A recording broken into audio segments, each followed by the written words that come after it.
Thank you very much, Steve, for inviting me to talk through TLT about the Exploring Emerging Technologies for Lifelong Learning and Success project. The short name for it, we call it EmTechMOOC. This is a project that is sponsored through the State University of New York, the SUNY system, and there are a few colleagues in the call today, so I hope that they might be able to chime in if they have things to share. And I also encourage everyone to help make this a conversation. I think that's one of the really great things about the TLT webinars is that they are more of a conversation. But I do have a lot of information to share, but stop me if questions arise. The project website is on the title screen, and I would encourage you all to write that down. It's suny.edu/emtech, and the slides will be available. They are available. I am going to just show you that I have the URL for the slides. Oops, one too many. So you can get the slides. There's a few links that you can click on in there and some resources at bit.ly, which is bit.ly/TLT_Friday Live. So feel free to grab those slides. And my mouse is really sensitive. I apologize for that. So I just want to give a quick introduction. My name is Robin Sullivan. If you need to try to find me in a UB directory or anything, Roberta is my legal name. So I'm in the directory as Roberta, but please call me Robin. I am an online learning specialist with the Center for Educational Innovation at the University at Buffalo. And my contact is on the screen there. Feel free to follow up with me if anything, any questions come up after the session today. And this project has been made possible through funding offered through the SUNY Provost Office in an Innovative Instruction Technology grant. And it was created by a wide group of people from across many of our campuses at SUNY. And it would not be possible without such a great team of people to put it together. So there's the bit.ly URL. The two campuses that have been the leads in that large SUNY team are the University at Buffalo, which is where I work, and also Binghamton University. And the SUNY Center for Professional Development has also been tremendously supportive of the project. Chris Price, I believe, is on the call with us from the CPD, so hopefully he'll share a little bit with us too. So I just want to talk a little bit about EmTechMOOC. It's basically a discovery learning environment made to help anybody that is interested to explore and reflect on innovative and creative uses of emerging technologies. The objectives that the project tries to provide to the learners is we hope that they will be able to identify the value and implications of using technologies, both for their career and personal advancement. Also, a big part of our project is to support the development of lifelong learning habits. We all know that technology changes so rapidly. Something that's here today is changed tomorrow, as Steve has alluded to with the Zoom changes. So in order to be able to put up with those changes, you need to be a learner that can find where you need to go to find the resources that you need. The project follows the idea that the 4 C's of 21st century learners are really critical for everyone in today's society. So these were, I think, initially developed through ISTE. And so the modules within this online course are follow the ideas of communication, collaboration, creativity, and critical thinking. Something that everybody in today's society needs to be able to master. The target audience for this learning opportunity is broad. So we are trying to aim at all learners. So originally this project was based on an earlier SUNY-based professional development opportunity that was mainly for faculty. My role is instructional designer, so I assist faculty in their teaching strategies and knowledge about pedagogy. But this project started out, I used it in a class that I taught for graduate level students at UB, and we thought that these skills were just necessary for faculty to be able to share with their students. So for 5 years, we had a project that was geared towards the needs of faculty. But now that we've redesigned it, we've realized that everybody needs these skills, so it is available for anybody from a student, from a faculty member, from a staff member, anybody from across the globe who has a desire to stay current with technology changes. And if you I'm just going to bounce back to the objectives for a second. If there's any target groups or anybody that we can think of that these objectives would not be beneficial to have, I'd be interested to hear that. But that's kind of why we made this very broad. At first, we were hoping faculty would trickle down the knowledge of using emerging technology tools effectively to their students. But often students will push faculty a little further. And so by having everybody learn together, we think it'll be beneficial for everybody. So as Steve mentioned, the project is kind of in two parts.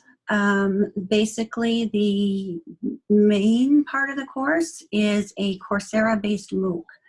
MOOC stands for Massive Open Online Course. And it is, Coursera is the most popular MOOC platform today.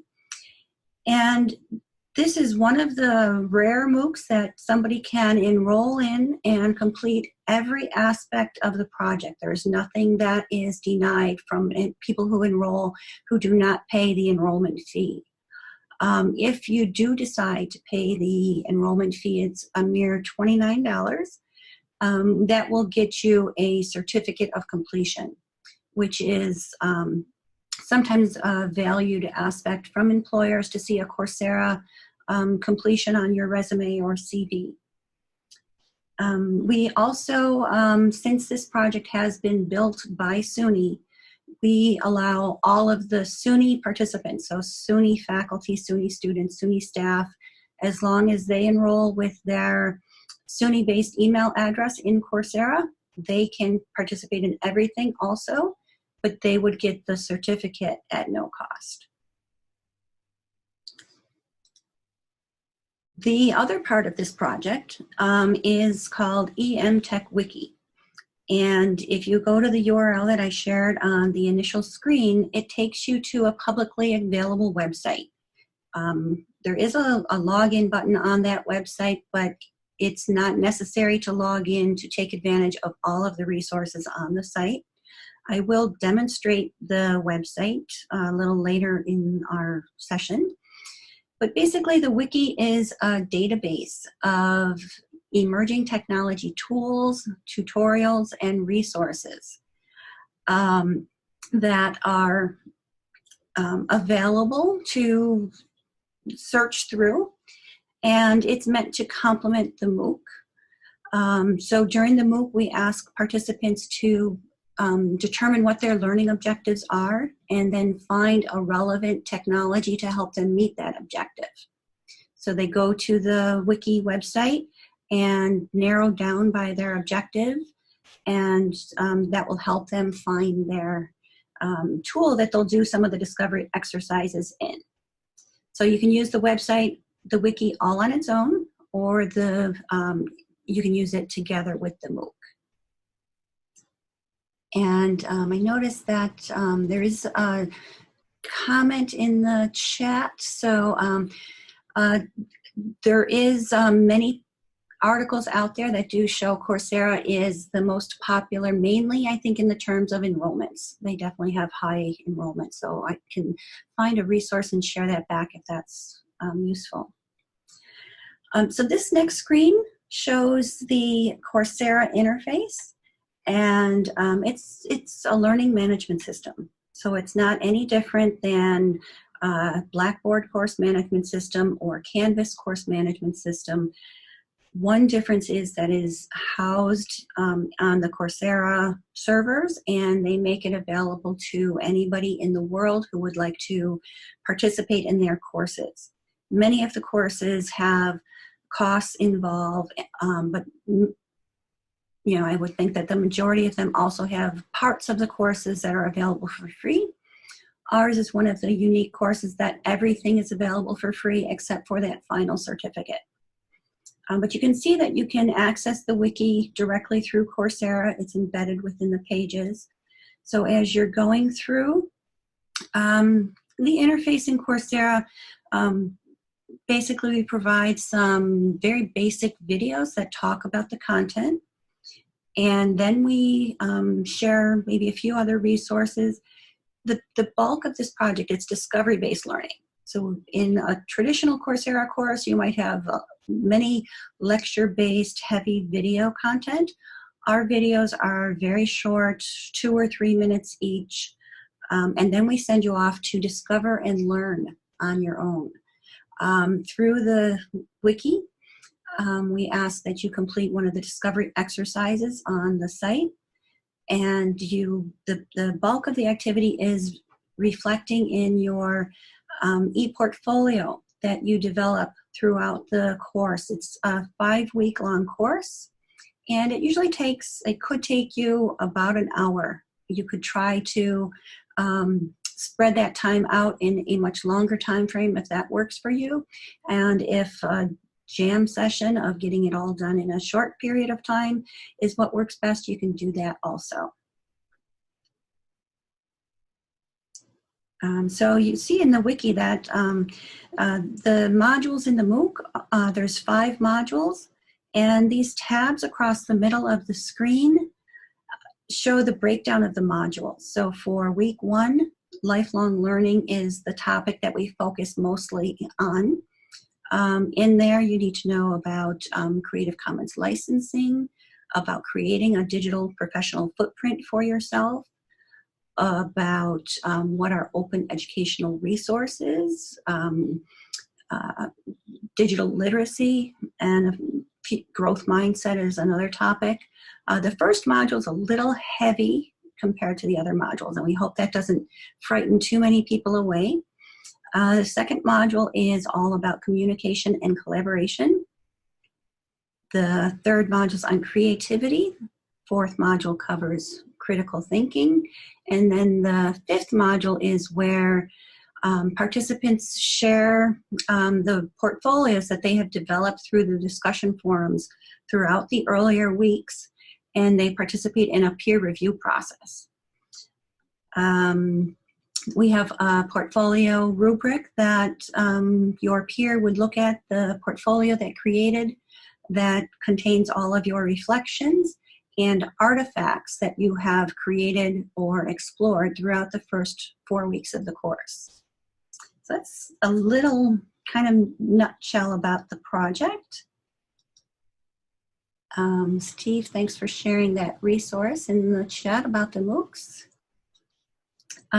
This graphic here just tries to put the learning process of the MOOC into a very concise checklist. So throughout the course, in each module, you read and participate with the course materials.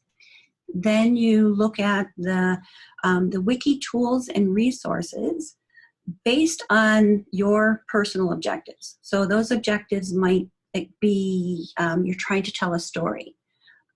You are trying to develop your professional footprint. You are interested to collaborate with somebody. So you choose from the menu on the wiki what your objectives are, and it will limit the tool database to show you some of the technology resources that might help you achieve that. After you explore the tools, we then ask you to complete a discovery exercise and post a reflection in your personal e-portfolio. The final step after the peer review is you earn a digital badge if you complete all of the course requirements, and also a Coursera certificate if you're one of the SUNY participants, or if you've paid that fee to get the certificate. So Steve, Beth and I had talked the other day, and we would love to invite participants to participate in the MOOC.